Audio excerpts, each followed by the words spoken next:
नमस्कार दोस्तों, आप देख रहे हैं सतीश आर्ट गैलरी और एक बार फिर से आप सभी का स्वागत है मेरे इस चैनल में। तो आज के इस वीडियो में हम जानेंगे कि आज के इस वीडियो में मैं एक बार फिर से ड्राइंग करने वाला हूं एक पोर्ट्रेट। लेकिन इस पोर्ट्रेट में हम जानेंगे कि टेक्सचर हमें किस तरह से अचीव करना होता है एक पोर्ट्रेट के अंदर। तो मैं एक ओल्ड मैन की ड्राइंग करूंगा, तो उसके लिए मैं बेसिक जो तरीका है कोई पोर्ट्रेट ड्रॉ करने का उसका यूज़ करूँगा। मैं ग्राफ या ग्रिड टेक्निक का यूज़ नहीं कर रहा हूँ। पोर्ट्रेट बनाने के लिए मैंने कई सारे वीडियोस ऑलरेडी अपलोड किए हुए हैं, आप जाकर उन्हें वॉच कर सकते हैं, जिससे आपको और ज़्यादा आइडिया लगेगा कि अलग अलग तरीके के पोर्ट्रेट्स हमें किस तरह से ड्रॉ करने होते हैं। तो बिल्कुल फंडामेंटल तरीके से मैं इस फेस को ड्रॉ कर रहा हूँ और इसे मैं डिटेल करता जाऊँगा और टेक्सचर हम किस तरह पाएंगे किसी ओल्ड मैन के फेस में, इसको हमको आज जानने में मदद मिलेगी। तो देखिए, मैंने जो स्ट्रक्चर है वो तैयार किया है। उसके बाद अब मैं करूँगा डिटेलिंग। तो इसके लिए मैं बी सीरीज़ की पेंसिल का यूज़ कर रहा हूँ, एचबी का यूज़ मैं नहीं कर रहा हूँ। बी सीरीज़ की पेंसिल थोड़ी सी डार्क होती है एचबी की तुलना में।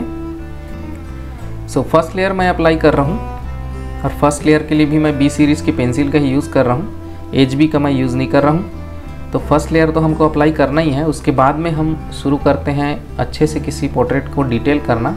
तो फर्स्ट लेयर को आप थोड़ा सा ब्लेंड कर लीजिए, उसके बाद में आप शुरू कर सकते हैं सेकेंड लेयर। तो इस तरह पेंसिल के लेयर्स के थ्रू ही हम कोई पोर्ट्रेट या कोई भी ड्राइंग को अच्छी तरीके से बना पाते हैं। तो देखिए, जो डार्क वैल्यूज़ हैं ड्राइंग के अंदर जहाँ जहाँ उनको मैं डार्क करता जा रहा हूँ और उसके लिए मैं सेम पेंसिल का ही यूज़ कर रहा हूँ, मैं कोई दूसरी पेंसिल नहीं उठा रहा हूँ। बी सीरीज़ की ही पेंसिल का यूज़ कर रहा हूँ, लेकिन प्रेशर मैं थोड़ा सा ज़्यादा अप्लाई कर रहा हूँ। उसके साथ ही मैं इसको ब्लेंड करते जा रहा हूँ। जहाँ जहाँ मुझे डार्क वैल्यूज़ लाने हैं उनको मैं डार्क कर रहा हूँ दबाव को बढ़ाकर पेंसिल का, लेकिन मैं उसे धीरे धीरे ब्लेंड भी करते जा रहा हूँ। तो देखिए, इस तरह से आप स्टेप बाय स्टेप कोई पोर्ट्रेट या कोई भी एलिमेंट को ड्रॉ करते हैं। तो सीधे सीधे हमको डिटेलिंग नहीं करनी है, बिल्कुल स्टेप बाय स्टेप डिटेलिंग करते जानी है। धीरे धीरे आप डिटेल करते जाइए। तो इस तरह आप स्टेप बाय स्टेप और लेयर बाय लेयर जब डिटेल करते हैं तो आप ज़्यादा अच्छा वैल्यू अचीव कर पाते हैं ड्राइंग के अंदर। सो आप हर एज ग्रुप के लोगों की तस्वीरें ड्रॉ करना सीखिए धीरे धीरे स्टेप बाय स्टेप, जिससे आपको अंदाज़ा लगेगा और आइडियाज़ मिलेंगे कि किस तरह से कोई एज ग्रुप कैसे इफ़ेक्ट करता है किसी भी ड्राइंग को, किसी भी पोर्ट्रेट को, और किस तरह हम प्रभाव अपने ड्राइंग में ला सकते हैं, कैसे हम एज ग्रुप को डिफ़ाइन करते हैं। तो ये सारी चीज़ें हमको पता चलती है प्रैक्टिस के थ्रू, और जैसे जैसे हम बनाते जाते हैं हमको आइडिया मिलता है कि किस तरह हमें ड्रॉ करना है। सो देखिए, मैं एक ही पेंसिल का यूज़ करके काफ़ी वेरिएशन ला रहा हूँ ड्राइंग के अंदर। आपको बहुत ज़्यादा पेंसिल्स का यूज़ करने की ज़रूरत नहीं है। आप 2 या 3 सीरीज़ की पेंसिल रख लीजिए, जो बेसिक पेंसिल्स होती हैं, जैसे कि बी सीरीज, एचबी पेंसिल और 4B। तो आपको ये 3 या 4 पेंसिल से ही काफ़ी ज़्यादा हेल्प मिल सकता है ड्राइंग को बनाने में, और काफ़ी सारे वैल्यूज़ को अचीव करने में आपको हेल्प मिलती है इस तरह की 2 या 3 सीरीज़ की पेंसिल से ही।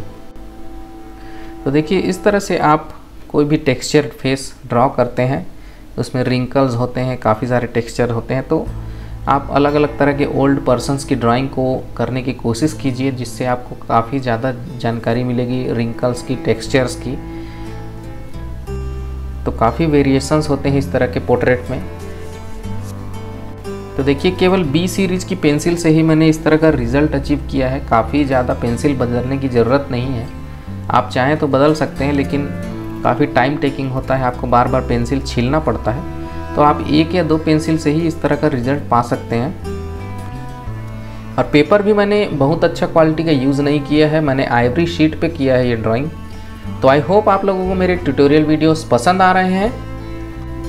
और अगर आप भी आर्ट वर्क बनाते हैं, आपको भी आर्ट बनाना अच्छा लगता है और आप सीखना चाहते हैं, तो इस चैनल को सब्सक्राइब करके जुड़ सकते हैं मेरे साथ। मिलते हैं हम एक नए वीडियो में, तब तक के लिए नमस्कार।